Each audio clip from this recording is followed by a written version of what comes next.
কয়েক সপ্তাহ আগেই জাতীয় ফুটবল স্টেডিয়ামের গ্যালারিতে যেন ঢেউ উঠেছিল লাল সবুজ জার্সির সমর্থকদের।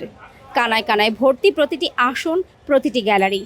কারণ সেদিন মাঠে লড়াই ছিল বাংলাদেশ বনাম সিঙ্গাপুরের। হামজা, সোমের এমন সব নাম গ্যালারিতে ঢেউ তুলেছিল। মাঠে দৌড়ের সঙ্গে তাল মিলিয়ে কণ্ঠ ছিঁড়ে দিয়েছিল সমর্থকরা।